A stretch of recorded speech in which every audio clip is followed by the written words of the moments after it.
You know, a lot of challenges in the beginning is figuring out, we've got this amazingly vast, highly respected, you know, highly followed, very well-read property. How do you bring that to a game and do it justice? There are so many different things within the books that were clearly had to be a certain way.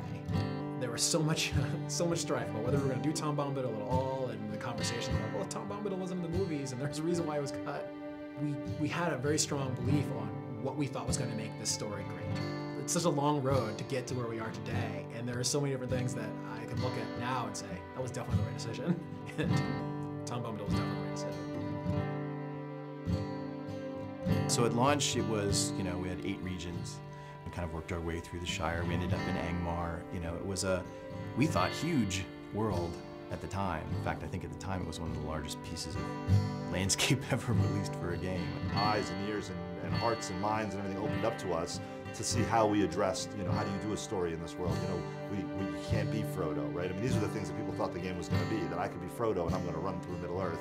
You know, we had to get them to understand what our take was, that we were allowing you to tell your own story within Tolkien's story. Our goal was, this has to look unlike any place that anybody's ever been in an MMO, right? And hopefully also in an RPG, because when you read about Moria, it's this big, huge, giant, expansive, cavernous place. The idea was to use, to make it a landscape space with not one, but 2 separate height maps. So there'd be a height map for the floor and then a height map for the ceiling. That was something we'd never done before, doing the vast landscapey interior dungeon.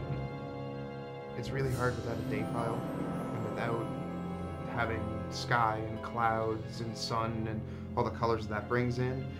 And you could have 2 stretches that have the same grass pattern, the same little huts, and you swap out sunny blue sky for crazy red, green, shimmery, evil thing, and it totally changes the look and feel. Not having that in Moria, it was much more challenging. Yeah.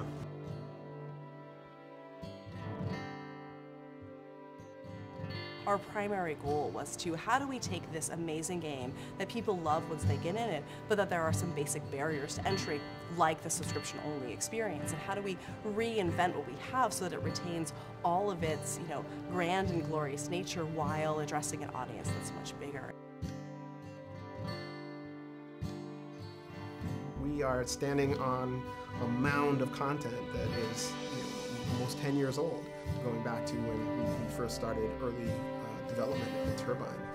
I think it's a credit to the early architects of the game that we're able to, you know, continue to add on to it and grow it and do remarkable things.